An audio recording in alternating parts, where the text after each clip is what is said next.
রাজধানীর গাবতলী পশুর হাটে কোরবানির ঈদকে ঘিরে ধীরে ধীরে জমে উঠেছে বেচাকেনা। চারদিকে গরু, মহিষ, ছাগল আর খাসির ভিড়ের মধ্যেও এবার আলাদা করে সবার নজর কেড়েছে বিশাল আকৃতির কয়েকটি দুম্বা। এরই মাঝে রংপুর থেকে বেশ কয়েকটি দুম্বা নিয়ে হাটে এসেছেন একজন বিক্রেতা। আর হাটে ওঠার পর থেকেই দুম্বাগুলোকে নিয়ে তৈরি হয়েছে নানা রকম কৌতূহল আর আলোচনার ঝড়। দেখতে বড়সড়, স্বাস্থ্যবান আর আকর্ষণীয় হওয়ায় হাটে আসা মানুষজন থেমে থেমে দুম্বাগুলো দেখছেন, ছবি তুলছেন, আবার কেউ কেউ দরদামও করছেন। তবে শুধু আকারেই নয়, দামেও রীতিমতো চমকে দিচ্ছে এই দুম্বাগুলো। বিক্রেতা জানান, তার আনা দুটি দুম্বার দাম চাওয়া হয়েছে প্রতিটি 5 লক্ষ টাকা করে, আর বাকি তিনটির দাম রাখা হয়েছে 4.5 লক্ষ টাকা। যদিও এখন পর্যন্ত ক্রেতারা 3 লাখ টাকার নিচেই দুম্বাগুলোর দাম বলছেন।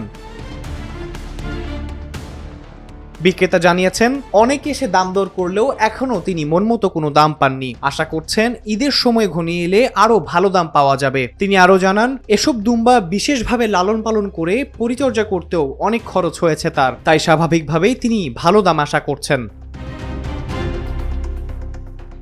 একজন বিক্রেতা দরদাম করে একটি দুম্বার মূল্য সর্বোচ্চ 2,80,000 টাকা পর্যন্ত প্রস্তাব প্রদান করেন, কিন্তু শেষ পর্যন্ত আর বিক্রি চূড়ান্ত হয়নি। এরই মাঝে একজন ক্রেতা জানিয়েছেন, বর্তমানে হাটে পশুর পরিমাণ কম, সেজন্য দাম একটু বেশি হলেও হাটে পরবর্তীতে পশুর পরিমাণ বাড়লে দাম কমার আশা রাখছেন তিনি। তবে দাম নিয়ে এখনও কিছুটা অস্বস্তিতে আছেন সাধারণ ক্রেতারা।